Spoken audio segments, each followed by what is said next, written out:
Hi, everybody. Welcome back to Hearing Things with Julie and Brad. And you'll notice it's just the two of us. I know. For the 4 of the last 5 episodes, we've been lucky enough to have people in the community, some pretty big names. So if you haven't watched those, please go back and watch.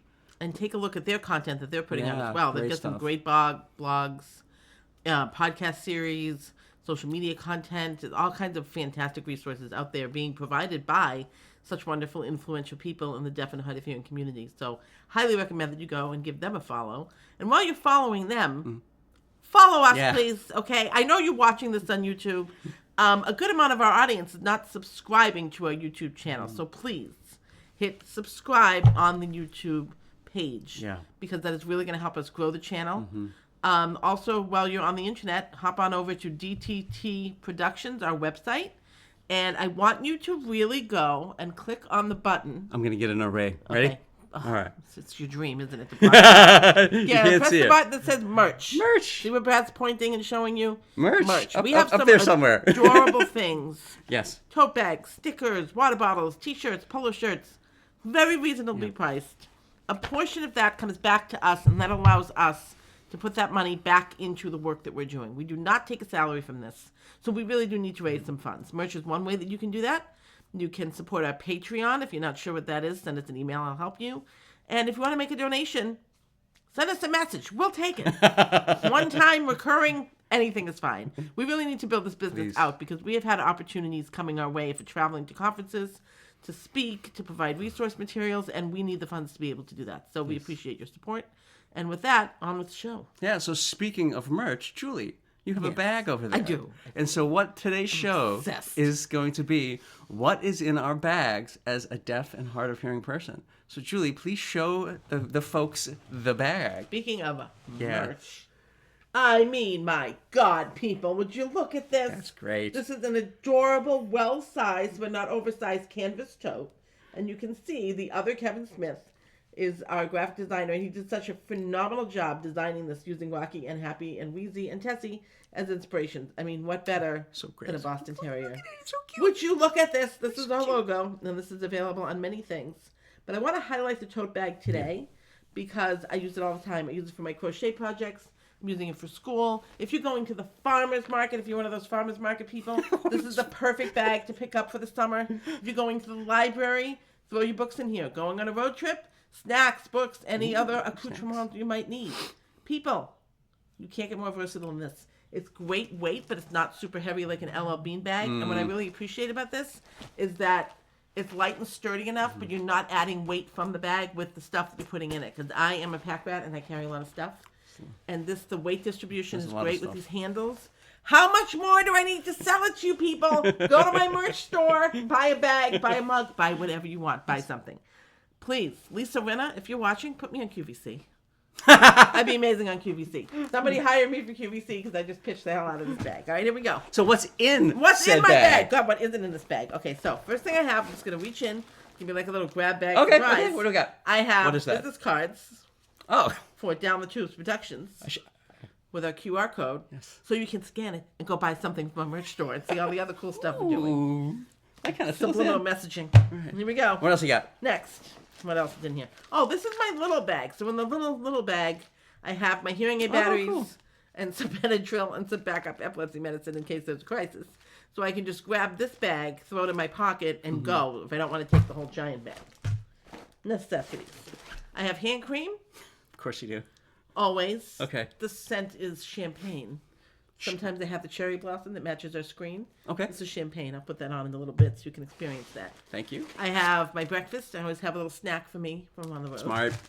And got my keys. And you'll notice I'm obsessed with cherry chapstick. So I have a chapstick holder on my keys. Because God forbid I'm without chapstick. And I got this giant pouch. We're going to look at some things in there too in a minute. Oh, I also carry a snack for you all the time because Smart. you don't know how quickly you go to the bad place. So I always have something for him because I'm cranky. it's necessity. I This get is what we do. hangry. You take care of your business. I've got my reading. Oh, these got to go on my head. I got my reading glasses. There we go. It's like freaking Mary Poppins over there. Now I feel better. Oh, I'm not done. I know. Got my glasses. Glasses. My prescription glasses in case Glasses. my contacts go wacky. I got my regular glasses. I've got my, this is a new thing that Okay. I've been carrying. I've got my notebook for my work, my social media work that I'm doing for the patio in Guncook, Excellent. Maine, for a restaurant. So I have this keeping track of little things and ideas and stuff I have to post on the go. Smart. Anything else in there? Hello. That's it. But look how flexible the bag is. See what I mean? I told you it's not very heavy. It's fantastic. Okay. Then we got this giant So thing. let me guess. You have a bag in a bag. Well, I have to because these little things. Okay. We have Advil. Okay. We have extra contact lenses. Yeah, you don't have I'm to take. ready for anything. You don't have to take anything out. Just I maybe have show the bag. More hearing. No, it's just the highlights. all right. Fun. And what else I got? I have more hearing aid batteries. I have Smart. more hearing batteries. Yeah. See the theme here? Got some Band-Aids because you're going to cut yourself with something. I'm a klutz. You Sure, are a she's not klutz. wrong. What else we got? Another highlight. Oh! What else we got? Oh, I got more hand cream. More hand Cherry cream. hand cream. And let's see what other highlight we have in here. Oh, that's about it. Yeah, I got some hand sanitizer. Gotta keep Oh! sanitary. Oh. Because I was traveling recently on the plane. I always carry Clorox wipes with me Oh. on a plane because Yeah. I don't know how well they're cleaning those surfaces. So that's what I. That's impressive. That's really impressive. So, Listen, if the world's about to end, Yeah. get in line behind me because we can survive out of this little pouch. But lots of hearing aid batteries, and these are the ones you have to cut open and Yeah, like I hate attack. that. But I have them as backup. did you see that caddy? I saw something the online. caddy. This That was caddy. cool. So there was an article to by look at HLAA has a policy arm, and one of the articles they had was that based on user feedback, Rayovac, which apparently is owned by Energizer, has a new revamped special battery casing. So you still have to cut it, but like the little pouches open up a little easier. Get out. So I think that I did see that. I'm looking for feedback is actually working. So if you do use hearing aids and the new packaging is problematic, like it is for us, talk to people about it because it seems like they're listening. The industry is listening, which is great. But one of the things in the article was like a hearing aid caddy. So it was like a little case with a foam pouch and it's airtight, and you put your batteries in there. And so if you need a battery, you don't have to you have scissors with you. So you just have to. Excuse me. Bless you. So you don't have to, because if you just leave them loose, they deactivate or they activate, and then when you need them, they're dead. So that's good. So anyway, so what's in my pouch? So usually when I'm walking around, I have like a bag on me, and I can't really show you one of the things because one of the things I usually carry with me is my laptop, which we're using right now. I'm doing good hygiene and practice right now. Oh yeah, you sneezed. Yeah, there we go. Because I sneeze. Yep. That's what I do all day Yep. long for my students. And I say out loud, Mrs. Lane just sneezed. I'm walking over to the sink. I'm going to use soap and water and wash my hands because I want to make sure that we're staying hygienic and not make anybody sick.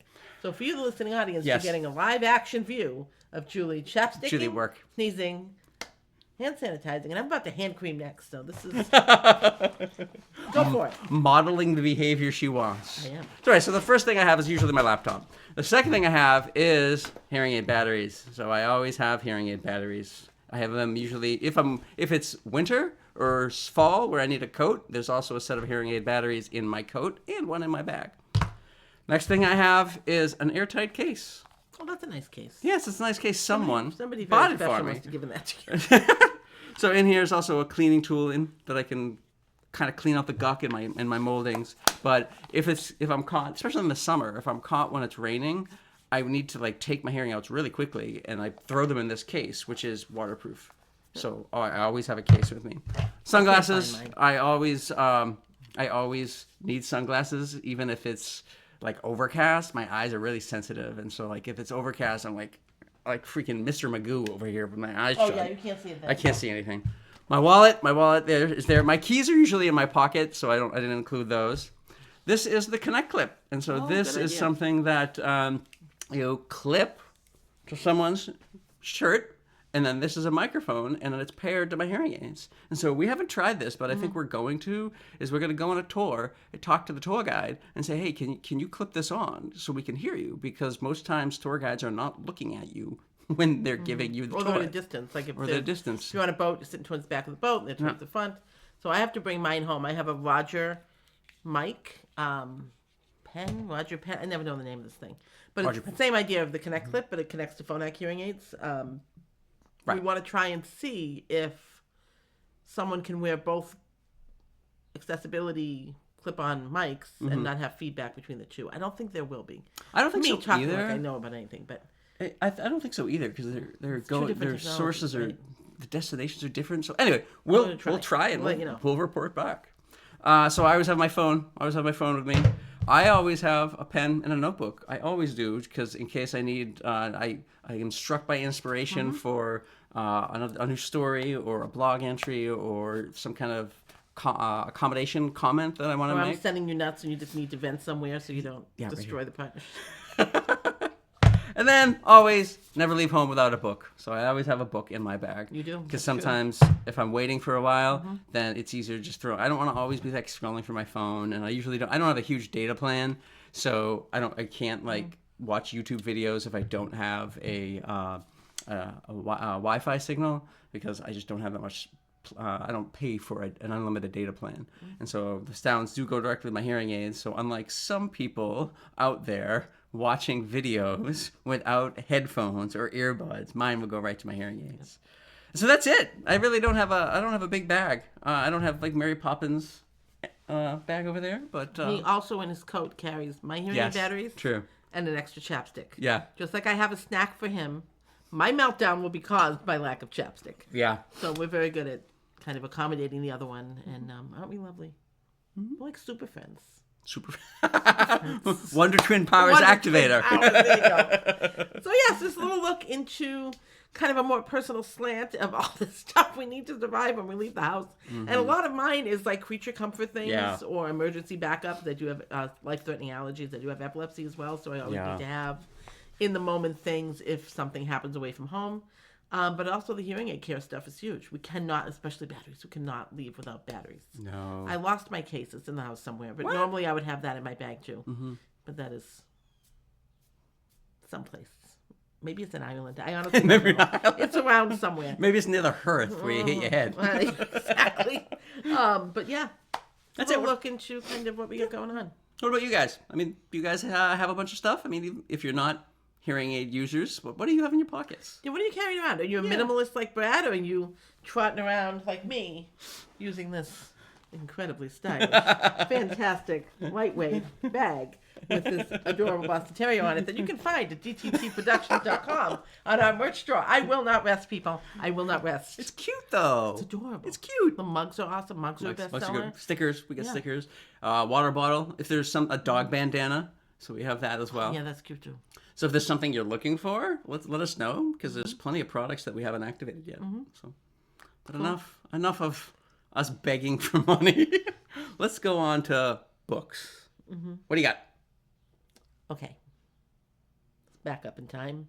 Okay. I've tried to watch this movie several times and I'm completely confused. So I was finally like, you know what? We're going to read the book. Okay. And I'm actually doing an audiobook. Oh, to interesting. See. Audiobooks I have done for nonfiction. Yeah. And I find that I can follow it easier. Yep. And I don't know why.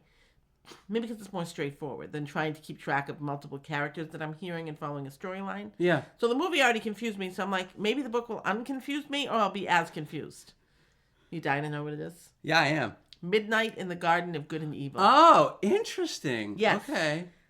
I did not realize it's a true account. Yeah. But it reads like a fiction. Oh, interesting. So I started it and I'm like, this is reading like a fiction book. And then I kind of looked at the summary because somewhere in the back of my mind I thought that it was based on true events or whatever. And I was like, oh, wait a minute, hold on. I'm listening to nonfiction written in a fiction style, much like Truman Capote's book In Cold Blood, which again read very fiction, not so much nonfiction. So I'm about halfway through. I'm in love with the characters. I'm fascinated by it. And what's grabbing my attention with this particular story is it really brings you back to like, who are the people in your neighborhood? And how cool that this man immersed himself in a community that wasn't his own and really started to meet key characters just by nature of going to the same breakfast place every single day. You know, saying yes to invitations or saying yes to people that approach you with some wonky idea. It was fascinating. I'm kind of jealous that he gets to do this because I would love to quit my job and plop myself down in middle America somewhere or the South or somewhere totally different than where I live and just kind of do that anthropological experience. That sounds fascinating. I haven't read it yet. It's fun. I heard it's really good, but I was laughing because he says saying yes to some person's wonky idea. That's how the show started. Literally. If you guys don't know the story, it was literally an off the cuff. Yeah. I think I said we should do a podcast or collaborate somehow. I don't know this man from a hole in the wall. Like, literally. That's it. Here we are, almost 2 years later. 103 episodes later. Yep. Here we are. Say yes to life, Berendt. I did. Say yes. I did. All right, so my book is... Let me see what I can What title. serious, depressing thing do you have for us today? Sort of. Oh, so God. I have Say Anything, A True Story of Murder in Memory in Northern Ireland by Patrick Radfen Keefe. Oh, so we've got a little... So, right, it was kind of a theme. So, like, I read this when Julie went to Ireland. I'm like, I haven't been to Ireland, but I'm Irish. And so, like, I thought about, I don't know much about my people's history. And so I started reading about it. And it's a snapshot in time of the IRA and the struggles of, the Troubles is what they call it. And it's such a convoluted history. It was a great book. It was very well written.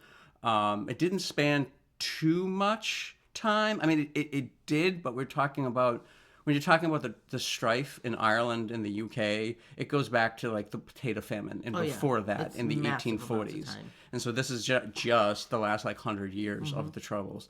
And it's fascinating. It's just like there's the bad things that happen on both sides, which is usually the case, but you usually don't hear it, right? Because history is written by the victors. And so sometimes some of the atrocities are kind of swept under the rug. But this book really shows a lot on both sides. Oh, good. So it gives like a balanced perspective. It was, cool. Yeah. And so it was written, I think he's a Irish Canadian or something. And so like he had, his people were involved in it, right? But he didn't shirk his duties as like a reporter. He told what they did and the problems with some of the IRA's decisions, and that's cool. Yeah, it was a tougher read, but it was good because I don't really know much about Irish history, and so it was a good introduction to it. We didn't really discuss Irish history in the DiMatteo household, so I don't know a lot about it either. Really? Italians? Really? I have to say, from being over there, it was my second trip over a couple weeks ago, and the areas, I've been in a good chunk of it. I haven't been to Northern Ireland yet. Yeah. And that's where I'd really like to see. And do some more historical tours. This is more of a light, kind of fun, relaxing trip, but I definitely want to get back to Dublin in particular and do some more of the history and make it to Northern Ireland. Right. Yeah. For sure. I love it over there. It's amazing. If you've never been, I highly recommend it. Yeah. You can read all of her blog posts from, I think it was early May. She read 7 different blog posts. 7 blog posts takes you right through the saga. Always an adventure. Man, I went looking cute. I came home with a black eye, a concussion, and a gash in my head. If you're curious how that happens, check out our the blogs. It's epic. Epic. There's I think I tagged everything with a category, so if you just search for Ireland, it should bring up all of her epic stories. And I was messaging him from abroad going, hey, here's what's happening. And I did not tell him the full story until I got home. Yeah. And then you were like, what? It needed to be an in-person story. It did. I didn't want to make you nervous while I was making my way through the rest of that trip. So that's it. And so next week, everyone, is the last episode of season 2. And so we're going to do a little something different. So tune in to find out. It's going to be fun. All right, everybody.